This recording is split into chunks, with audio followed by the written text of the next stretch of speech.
Parents మెచ్చిన university సంకల్ Chand Patel university Gujarat. Andhra వాళ్ళ విషయానికి వచ్చేలేకే సినిమా అయిపోయింది. పూరి జగన్నాథ్ గారు రష్ చూసుకున్నారు, మీతో మాట్లాడారు. కానీ ఆ సినిమాని ఎట్టి పరిస్థితుల్లో బతికించుకోవాలని చాలా తాపత్రయపడ్డారంట ఆయన. ఏం లేదండి. మా ఆంధ్ర వాళ్ళ మాకు నాకు పర్సనల్‌గా నచ్చలేదు. నేను చెప్పాను ఆయనకి అండర్ ప్రొడక్షన్‌లోనే చెప్పా. నాకు నచ్చలేదంటే ఎందుకు అని అన్నాడు. యంగ్ క్యారెక్టర్ బాగుంది సార్. ఆ ఓల్డ్ క్యారెక్టర్ చాలా చిన్న అబ్బాయిలా ఉన్నాడండి ఎన్టీఆర్. ఆ యంగ్ క్యారెక్టర్‌ని ఏజ్డ్ క్యారెక్టర్‌ని చూడలేకపోతున్నామండి. డైజెస్ట్ చేసుకోలేకపోతున్నాం. ఆ గెటప్ గాని అది కొంచెం మిస్‌ఫైర్ అవుద్దేమో అని అనుకున్నాం. దానివల్ల ఆడిందా, దానివల్ల ఆడలేదా నాకు తెలీదు గానీ, బట్ మేమైతే అంత ఆయన సినిమాల్లో గ్రేట్ ఫిల్మ్ కాదనేది నా పర్సనల్ ఒపీనియన్. అది చెప్పాం, ఫ్రాంక్‌గా చెప్పాం. అలా ఇవన్నీ చెప్తామండి. ఆయన ఏం పాజిటివ్‌గా తీసుకున్నారు. ఎక్కడ అయ్యో ఇలాగన్నాడు వెంకటేష్ అని ఎప్పుడు ఆయన ఏం ఫీల్ అవ్వలేదు. సార్, ఇండస్ట్రీలో మీ దాకా వచ్చిందో లేదో నాకు తెలియదు, కానీ నా దాకా వచ్చింది కాబట్టి అడుగుతున్నాను. నేను తప్పు అయితే కరెక్ట్ చేసుకుంటాను. పూరి జగన్నాథ్ గారితో మీకు గ్యాప్ రావడానికి కారణం ఫైనాన్షియల్ ఇష్యూ సార్? అంటే చెప్పకూడదు ఒక అంతకు అదే. అదేనా? అంటే ఫస్ట్ ఫిల్మ్ నుంచి అదే పేమెంట్ ఇస్తున్నారు. పోకిరికి సార్ అదే పేమెంట్ ఇస్తే ఎలాగండి, కొంచెం పెంచండి. అన్నీ ఆయన ఓన్ ప్రొడక్షన్ అనమాట. బయట చిన్న సినిమాలకి నేను ఎక్కువ తీసుకుంటున్నాను, పెద్ద సినిమాకి కూడా నేను దానికంటే తక్కువ తీసుకుంటే బాగుండదని అడిగాం. ఆయన హర్ట్ అయ్యాడు అన్నట్టు అన్నారండి. అది నాకు కరెక్ట్గా తెలియదు, నేను అనుకోవడం ఇది. అలా అంటే కొంతమంది టీం మారాం పోకిరి దేశముద్ర తర్వాత. అవును. ఫైనాన్షియల్ మ్యాటర్ అంటే అంతే అయ్యి ఉండొచ్చు. అదే అయ్యి ఉండొచ్చు నాకు తెలుసు. సో ఇది జస్ట్ కనుక్కోవడానికి. నాకు ఇప్పుడు ఈ రోజుకి ఆయన ఎక్కడైనా చూస్తే మాట్లాడతారు. ఏ డైరెక్టర్ అయినా మాతోటి బాగానే ఉంటారు. వాళ్ళు సినిమా ఇస్తేనే మంచి, సినిమా ఇవ్వకపోతే మంచి అనేం కాదు సార్. అయితే మీరు పోకిరి సినిమాకి ఎడిటర్ కాబట్టి ఈ మధ్యకాలంలో పూరి జగన్నాథ్ గారు మాట్లాడుతూ పోకిరిలాగా లేదు అంటున్నారు. పోకిరిలో ఏముందని చెప్పి నేను 2 సార్లు సినిమా చేసుకొని చూశాను, నాకేం కొత్తగా అనిపించలేదు, నేను తీసే సినిమాలు బాగానే తీస్తున్నాను, ఎందుకు ఆడట్లేదో తెలియట్లేదు అని ఒక స్టేట్మెంట్ ఇచ్చారు ఆయన.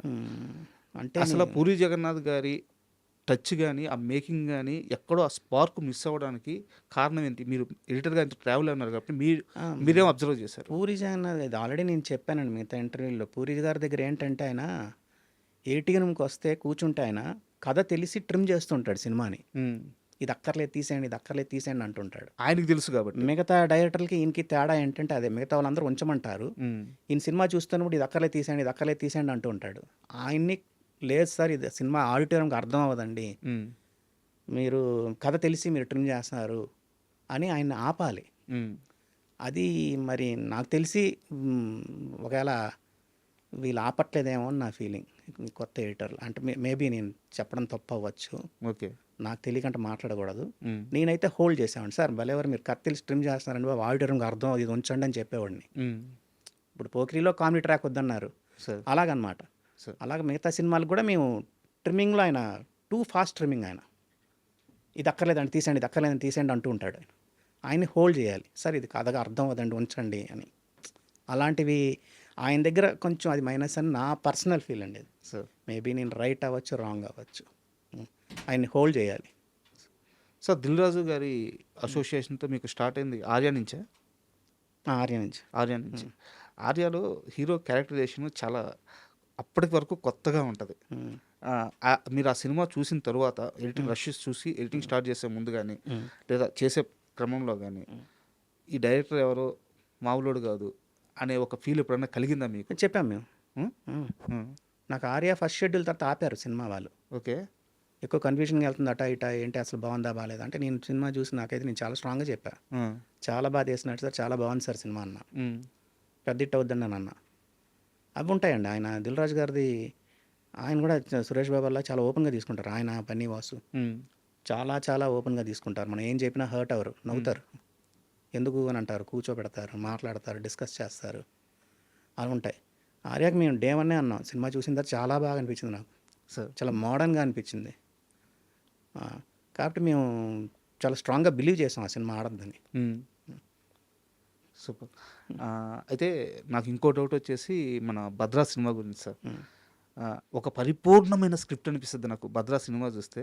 ఆ లవ్ స్టోరీ కానీ, ఆ యాక్షన్ కానీ, ఆ హీరో క్యారెక్టరేషన్ కానీ, బోయపాటి లాంటి ఒక కొత్త దర్శకుడు మీ దగ్గరికి వచ్చి ఆ కథ చెప్పి లేదా ఆ సినిమా తీసి మీకు ఇచ్చినప్పుడు ఆ సెన్సిబిలిటీ గురించి, అంటే అంత సెన్సిబిలిటీ నేను బోయపాటి గారిలో మాస్ చూశాను కానీ భద్రా కాస్త పక్కకు ఉంటుంది ఆయన సినిమాల్లో.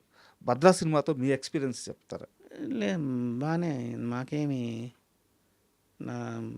మేము సరదాగానే చేసామండి ఆ సినిమా. కొన్ని సీన్లు ఇంపార్టెంట్ సీన్లు కొన్ని కావాలనుకున్నారు, అది మేము అక్కర్లేదని మేము డిస్కస్ చేసి తీసేసాం. క్లైమాక్స్లో ఓకే. హీరో వచ్చి వార్నింగ్ ఇచ్చే సీన్ ఉంటుంది విలన్కి, అది ఇక్కడే వార్నింగ్ ఇచ్చేస్తే క్లైమాక్స్ పండదని చెప్పి తీసేసాం. అలాంటివన్నీ వింటారు. ఎందుకు మేము ప్రాపర్గా మేము చెప్పిన దానికి ప్రాపర్గా రీజన్ ఇవ్వాలి. ఆ రీజన్ ఇవ్వకపోతే మేము ఊరికనే బాగాలేదని చెప్పకూడదు కదా. దీనివల్ల ఇదండి అని చెప్పి రీజన్ ఇచ్చామనుకోండి వింటారు.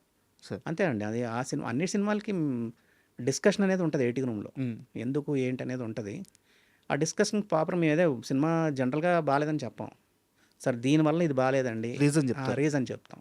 ఆ రీజన్కి వాళ్ళ దగ్గర ఆన్సర్ ఉంటే ఓకే, ఆన్సర్ లేకపోతే మా మాట వింటారు సార్. ఇలా. అయితే మీరు డిస్కషన్ అన్నారు కాబట్టి ఒక క్వశ్చన్ సార్. మాతాన్కే వెంకటేష్ గారి దగ్గర ఒక నోట్స్ ఉంది. ఆ నోట్స్ను కానీ కొన్ని వందల సినిమాలకు సంబంధించిన నోట్స్, అది ఆ నోట్స్ను కానీ బుక్గా తీసుకొస్తే ఇండస్ట్రీలో చాలామంది అది క్యూట్ మూమెంట్స్ కావచ్చు, ఆర్గ్యుమెంట్స్ కావచ్చు, చాలా సినిమాలకు సంబంధించిన బ్యాక్ స్టోరీస్ అది బుక్గా వస్తే అద్భుతంగా ఉంటుందని చెప్పారు.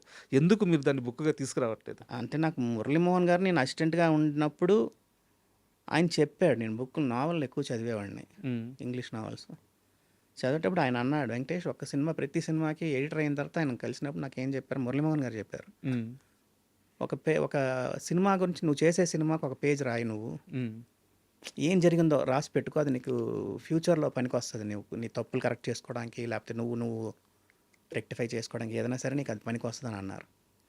అందుకు మేము ఫ్రాంక్గా రిలీజ్ తర్వాత మన ఒపీనియన్ మారిపోవచ్చు సినిమా పైన. ఫస్ట్లో మనకు సినిమా నచ్చకపోవచ్చు, రిలీజ్ తర్వాత అందరూ బాగుందంటే మనం బాగుంది అనొచ్చు. అలా మారుతుంది కాబట్టి రిలీజ్కి ముందే మేము ఒక పేజ్ రాసేసుకుంటాం. ఆ సినిమాకి జరిగిన గొడవలు, డైరెక్టర్కి నాకు జరిగిన గొడవలు, లేకపోతే డైరెక్టర్ నన్ను మెచ్చుకున్నది, లేకపోతే మేము డైరెక్టర్ గారిని తిట్టింది, ప్రొడ్యూసర్కి డైరెక్టర్కి జరిగిన గొడవలు కానీ ఒక పేజ్ రాస్తాం. ఆ సినిమాకి జరిగిన ట్రావెల్, సినిమాని మేము ఏమనుకుంటున్నాం, హిట్ అవుద్ది అనుకుంటున్నామా, ఫ్లాప్ అవుద్ది అనుకున్నామా, చూసిన ఏమనుకున్నాం అనేది ఒక పేజ్ రాస్తాం. రాసి పెట్టుకుంటాను నేను. అదే సార్, చాలా హిట్ సినిమాలకు సంబంధించి ఉంటుంది, అన్ని సినిమాలకు ఉంటుంది. దాంట్లో జరిగిన గొడవలు, ఇప్పుడు తొలి ప్రేమకి జరిగిన గొడవలు చేసినప్పుడు గొడవలేం కాదు, మాకందరికి సినిమా నచ్చింది. కొంతమందికి మేము సినిమా వేసాం, వేస్తే వాళ్ళందరూ 90% వాళ్ళు పడుకున్నారు సినిమాలో. తొలి ప్రేమ ఫస్ట్ ప్రీమియర్ అంటే ప్రివ్యూకి బయటకు వచ్చి ఇదేం సినిమా సార్, అసలు హీరో ఏం చేస్తున్నాడండి, అమ్మాయి ఎంట పడుతున్నాడు అంతే తప్పితే ఇంకేముందండి సినిమాలో అన్నారు. అసలు ఒక ఫీమేల్ సాంగ్ లేదు, ఫీమేల్ వాయిసే లేదు సాంగ్స్లో, అన్ని మేల్ వాయిస్లో ఉన్నాయని అన్నారు.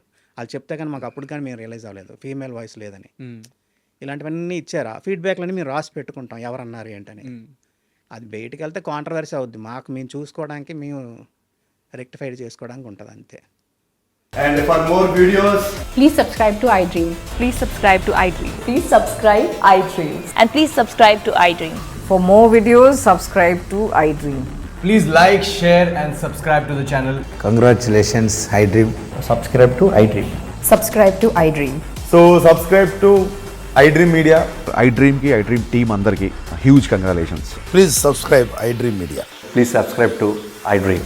Subscribe iDream. Please subscribe to iDream.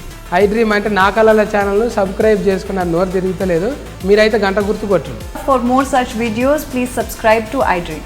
Subscribe to iDream. Please subscribe to iDream. Please subscribe iDream Media. Please do subscribe to iDream. Please subscribe to iDream Media. For best entertainment and information, please subscribe iDream. And don't forget to subscribe to iDream.